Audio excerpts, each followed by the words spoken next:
Anyone here reads Calvin and Hobbes? Yeah? It's a cartoon strip, right? And one of the things that Calvin has is he has this game that he likes to play with his tiger Hobbes that's called Calvin Ball. In Calvin Ball, the rule is that Calvin gets to make the rules. And so whenever they go out and play, the rules keep changing, and of course this drives his buddy, the tiger Hobbes, a little crazy. Now, think back to whenever you were kids, you played games of any kind. A game without rules really is not fun. It's not fun. Any kind of game that you play, whether it be sports or a board game, like Settlers of Catan, I'm showing my nerdiness here, right? And it's got absurd amount of rules there that you've got to try and understand before you can actually go and play the game. You want to play baseball, you've got to understand the rules of the game, apart from getting the actual skill at pitching or batting. When it comes to games, rules are what make the thing what it is. And the same when it comes to, think about someone trying to learn a musical instrument, a piano or a violin or something.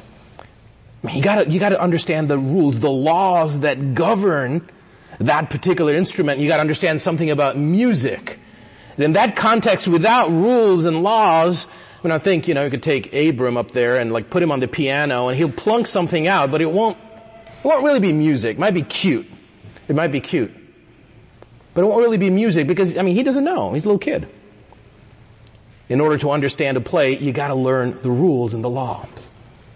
Now, we, in general, don't like the word law. The law is something that is imposed on us. It's what keeps our desire to go at a comfortable 85 down 316 in check, so that we're always looking in the rearview mirror to make sure there ain't no cops behind us, right?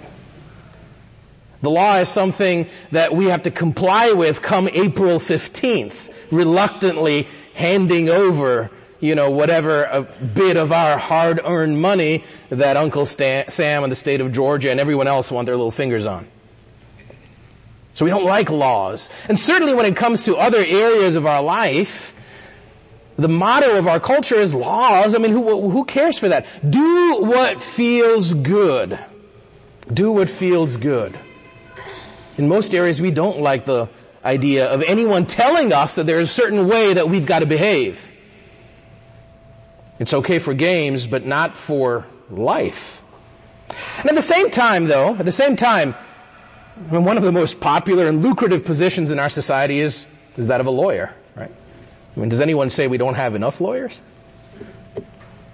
Well, we sue, we're litigious, the legal system is just chock full. We're one of the most legalistic societies in the world. We have this sort of ambivalent relationship with law. We want everyone else to follow the law so that we get our due, but we really don't want to follow it ourselves. All the readings today talk about laws. They talk about the laws of God.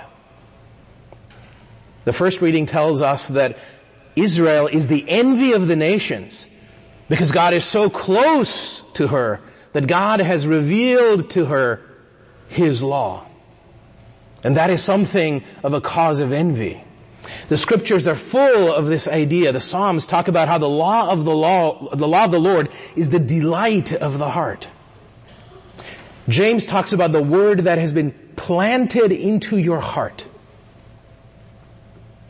Somehow when it comes to this project of being human, our fallen nature sort of encouraged by our society that does not like law and does not like anything from the outside telling us what to do, we don't like the law of the Lord. We think of it only as an imposition. We think of it only as something that is there to corral us, to somehow diminish our freedom, make us less human, to say no to all the fun stuff that we'd like to do. The fun stuff that I think those of us who've lived through a little bit know that it lasts but a moment, and then in the morning there's all kinds of regrets. The law of the Lord is good. It refreshes the soul. It delights the heart. Think about any kind of athlete or a music someone who has musical ability, a concert pianist. For them, playing that instrument or excelling in that sport, they do not need to refer to the rules all the time. They don't have to, you don't see a pianist sort of think about, okay, this is the music theory and I'm going to refer to this book here or refer to this particular expert and then I'm going to play 5 notes and then go back. No. The whole theory, the law is in him. That's what makes him or her a virtuoso. Is the fact that this whole body of knowledge is now internalized, is second nature, is instinct. And is instinctually, she can perform this amazing, beautiful music, or this dance, or this particular sport, whatever it might be. And we laud and admire those people. But all of us in this project, this game, this amazing mystery of human life, are called to excel. And that means having the law of our nature and the law that God reveals in our heart, internalized, so that God's law is not an external restraint, but is what makes our being human in excellence possible. The saints are the one, like that virtuoso pianist or that amazing athlete, who have God's law so amazingly internalized. And is that not the promise that the Old Testament, the prophets tell us, that I will write my law, not on tablets of stone, but in your heart? In your heart.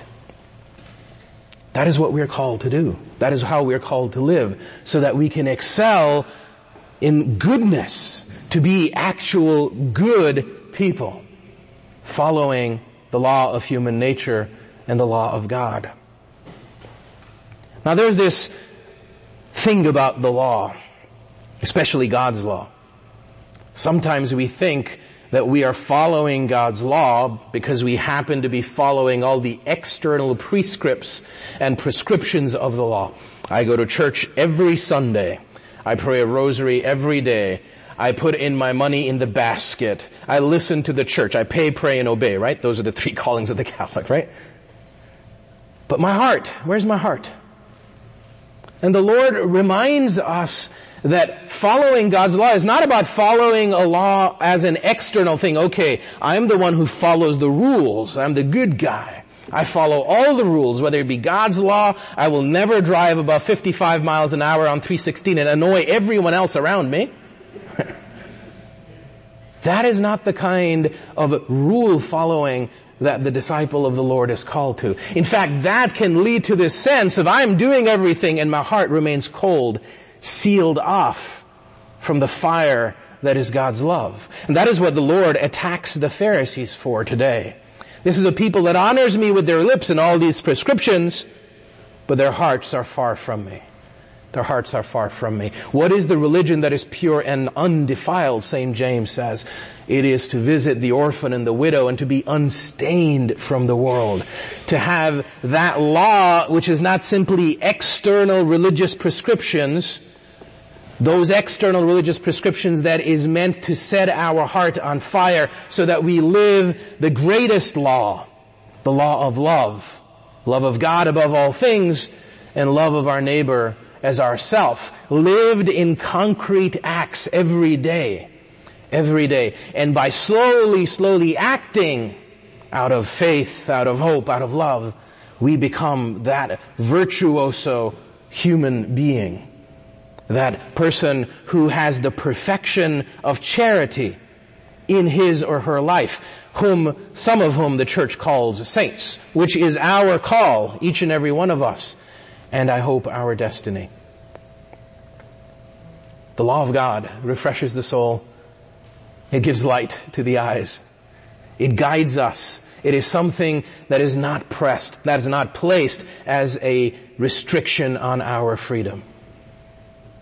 Let us ask ourselves today, where's my heart in relation to the law of God? Is it something that comes to me as something that oppresses me, that inhibits me? Is it something that I am trying to internalize, to live by God's grace so that I can become truly an incarnation of God who is law and whose law is love. Love of God and love of neighbor.